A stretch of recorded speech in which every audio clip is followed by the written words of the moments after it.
When John Bierman was sentenced to prison for 20 years for murder and for business conspiracy, he promised one thing: that he would punish the judge who put him away, and that he would get revenge on that judge's family.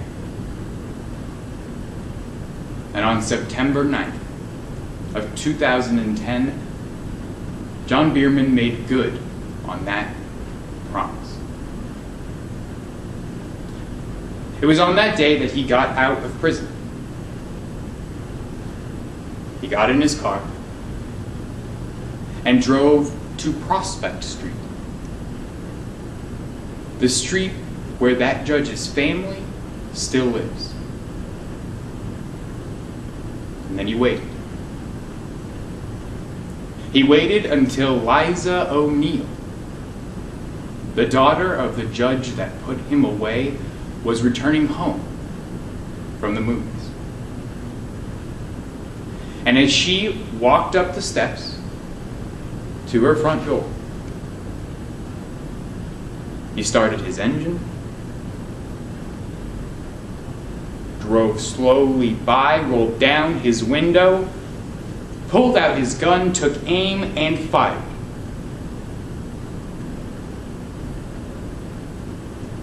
He fired a single bullet that went through Liza's chest and killed her.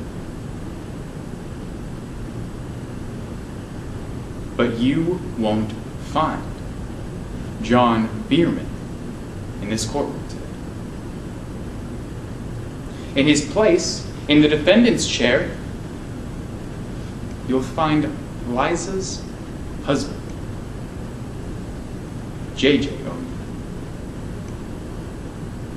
And he's here for one reason alone. Because Liza's stepmother, Mary Wilson,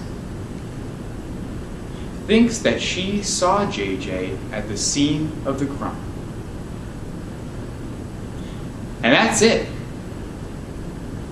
Her testimony is the single piece of evidence that the state has brought to us today. They tried to find more. They tried to find a shred of physical evidence or forensic proof, and all of it points to the fact that J.J. was not even near the Wilson house on the night of the shooting.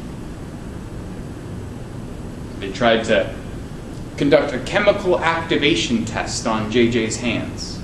This is a test that will determine if you have fired a gun recently.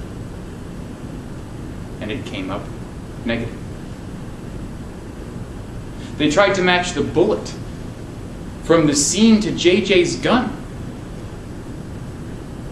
And it came up negative. They tried to interview J.J.'s landlord, but she said that she saw him come into his own house less than 5 minutes before the shooting.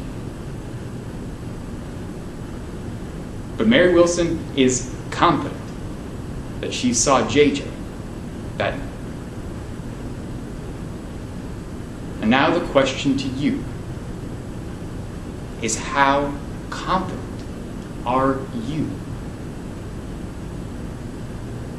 And as you consider that question, also consider this. When the police responded to Mary Wilson's call, they measured the distance from where she saw the shooter to where she said the shooter was. And they measured that distance to be 35 feet. Now, this courtroom is not 35 feet long. But if I walk this distance, I'm now 17 feet away from you. Half of the distance that Mary Wilson testified to correctly identifying the shooter. How confident are you that you could identify someone correctly from this distance? If you said you're very confident, consider this. Mary Wilson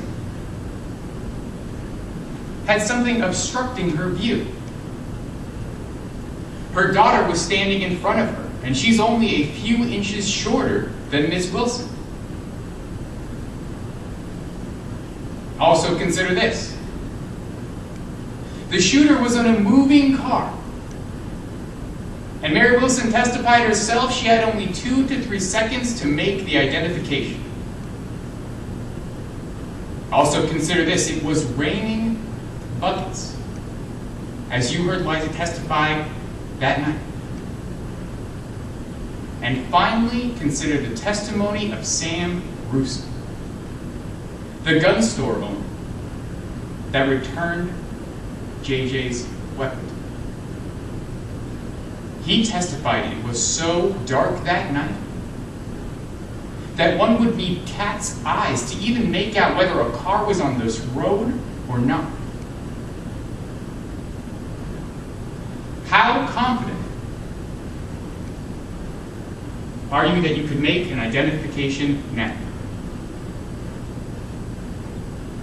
Because the prosecution has the burden of proving to you beyond a reasonable doubt that JJ was at the scene of the accident that night and that he pulled the trigger. So what do you think is more likely? Is it more likely that Miss Wilson saw through the rain and the darkness and her obstructed view and a moving vehicle and saw with a cat's eye that night?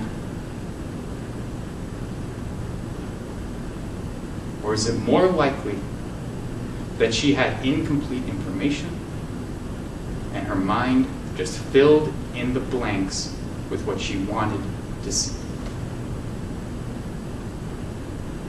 Mary Wilson never liked J.J. ONeil. In fact, she hated him. He testified to that himself.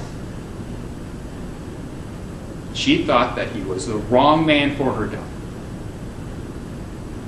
She thought that he was lazy, good for nothing, and she thought that because he programmed violent video games that he was a violent man.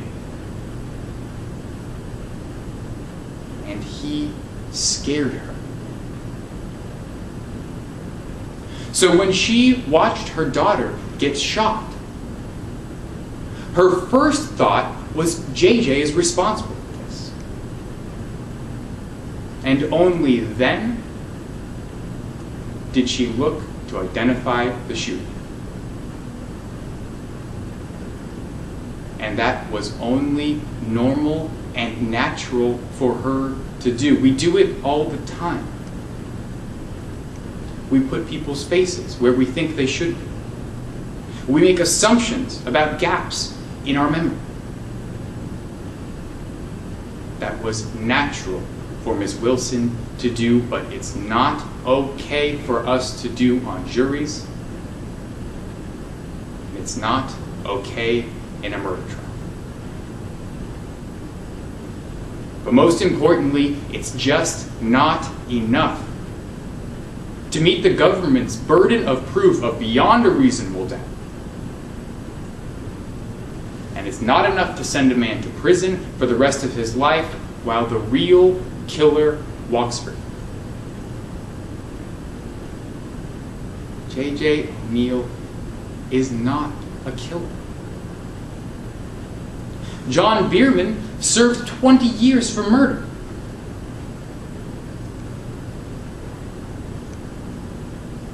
We would ask you to find J.J. ONeil not guilty of the murder of the woman that he loved,